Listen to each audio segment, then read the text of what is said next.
নমস্কার বন্ধুরা, peer village কিচেনে সকল বন্ধুদেরকে সাদর আমন্ত্রণ জানাই। আজকে রেসিপি শুরু করছি।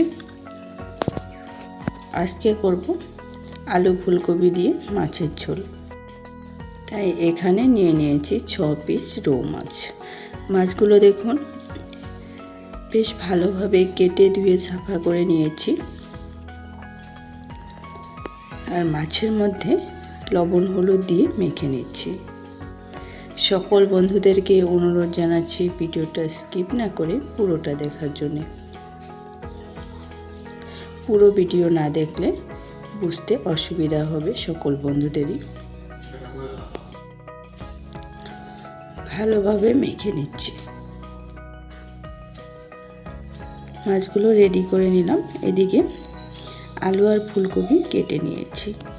আলুগুলো এরকম সাইজ করে কেটেছি। আপনারা যে যেরকম পছন্দ কেটে নিতে পারেন। যেরকমভাবে মাংসতে আলু ব্যবহার করে সেরকমভাবে আমি কেটে নিয়েছি। আর এখানে ফুলকপিগুলো এরকমভাবে কেটেছি। এবার আমি ফুলকপি আলুর মধ্যেও লবণ হলুদ দিয়ে দিচ্ছি। লবণ হলুদ দিয়ে মেখে রেডি করে নেব।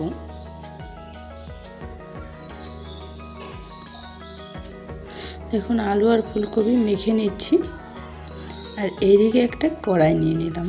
কড়াইয়ের মধ্যে দিয়ে দিচ্ছি তেল। মাছ ভাজার জন্য তেল দিয়ে দিলাম কড়াইতে। আর খুন্তির সাহায্যে তেলটাকে কড়াইয়ের গায়ে লাগিয়ে দিচ্ছি।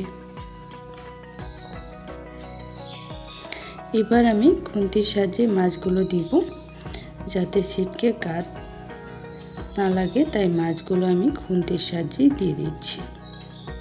সবগুলো মাছ আমি একই সঙ্গে ভেজে নিব। দেখুন মাছ ভাজা হয়ে গিয়েছে। এবার আমি তুলে নিচ্ছি মাছগুলো। দেখুন তুলে নিচ্ছি একটা ছান্তার সাহায্যে। আর এই তেলে আরেকটু তেল দিয়ে আলুগুলো দিয়ে দিচ্ছি। আলু আর ফুলকপি আমি একই সঙ্গে ভেজে নিব, যেহেতু আলু আর ফুলকপি ভাজতে একই সময় লাগবে। আলু আর ফুলকপিগুলো দিয়ে দিলাম, একই সঙ্গে ভেজে নিচ্ছি। ভালোভাবে আলু ফুলকপি ভেজে তুলে নিচ্ছি। দেখুন আলু আর ফুলকপিগুলোকে এভাবে ভেজেছি। এইগুলোকে এবার তুলে নিচ্ছি। শীত আস্তে আস্তে এরকম রেসিপি না থাকলে হয়, অবশ্যই একবার ট্রাই করুন, ভালো লাগবে। সবগুলো আলু ফুলকপি আমি ছান্তার সাহায্যে পাত্রে তুলে নিলাম।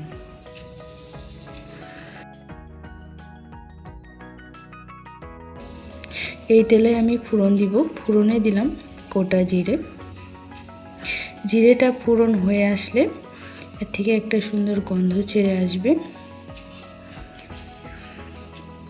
এবার আমি কুচানো পেঁয়াজ অ্যাড করলাম ফোড়নের মধ্যে। এবার লাড়াচাড়া করে কিছু সময় ভেজে নিতে হবে ফোড়নটাকে। দেখুন পেঁয়াজটাকে ভেজে নিয়ে এবার আমি একটা টমেটো অ্যাড করলাম। মিডিয়াম সাইজের টমেটো কেটে অ্যাড করে দিলাম। টমেটোটা একটু ভেজে নেওয়ার পর এর মধ্যে আমি মশলাগুলো অ্যাড করছি। জিরে আর শুকনো লঙ্কা অ্যাড করলাম। লবণ হলুদ অ্যাড করে দিলাম বুঝে। আমি ভাজার সময় লবণ হলুদ অ্যাড করেছি ফুলকপি আলুতে, তাই আমি বুঝে লবণ হলুদটা অ্যাড করে দিলাম। এবার মশলাটাকে ভালোভাবে কষিয়ে নিচ্ছি। দেখুন মশলা থেকে তেল রিলিজ হওয়া অবধি মশলাটাকে কষিয়ে নেব। দেখুন মশলা ভালোভাবেই কষিয়ে নিয়েছি।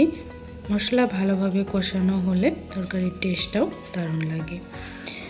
ভেজে রাখা আলু ফুলকপি অ্যাড করলাম মশলার মধ্যে। এবার ভালোভাবে লাড়াচাড়া করে মশলার সঙ্গে ফুলকপি আলুটাকে আর কিছু সময় ভেজে নিতে হবে। যারা আজকে আমার ভিডিও নতুন দেখছেন, ভিডিওটা ভালো লাগলে অবশ্যই লাইক কমেন্ট শেয়ার করবেন, সাথে চ্যানেলটাও সাবস্ক্রাইব করে নেবেন। এখন কথা বলতে বলতে একটু ঢাকা দিয়ে ফুলকপি আলুটাকে ভেজে নিলাম। আর কিছু সময় নাড়াচাড়া করে নিব।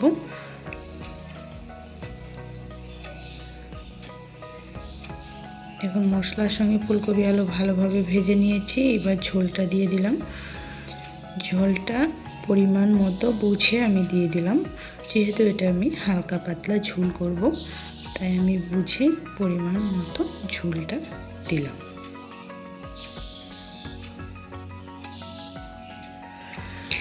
ঝোলটাকে দিয়ে মিশিয়ে দিলাম আর জাল হতে দেব বেশ কিছু সময়।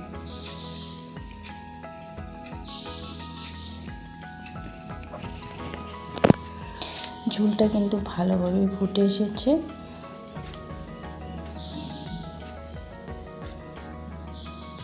এবার আমি মাছগুলো অ্যাড করে দিচ্ছি ঝোলের মধ্যে। এক এক করে সবগুলো মাছ আমি ঝোলে অ্যাড করে দিলাম। মাছগুলোকে দিয়ে হালকা হাতে মিশিয়ে দিচ্ছি। প্রায় রান্নাটা আমার শেষের দিকে।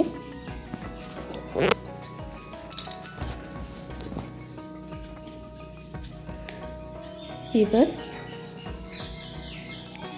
এর থেকে আমি একটা আলু কেটে দেখাচ্ছি। দেখুন, আলুটাও কিন্তু বেশ ভালোভাবে সিদ্ধ হয়ে গিয়েছে। এবার আমি ধনেপাতা কুচানো দিয়ে দিলাম। এতটা সময় ধরে আমার সঙ্গে থাকার জন্য সকল বন্ধুদেরকে অনেক অনেক ধন্যবাদ। ভিডিওটা দেখে যদি ভালো লাগে অবশ্যই লাইক, কমেন্ট, শেয়ার করবেন। আমার সঙ্গে থাকা সকল বন্ধুদেরকেই অনেক অনেক ধন্যবাদ ও ভালোবাসা জানাই। আজকের ভিডিও আমি এখানে শেষ করছি। পরবর্তী দেখা হবে অন্য কোনো ভিডিওর সঙ্গে।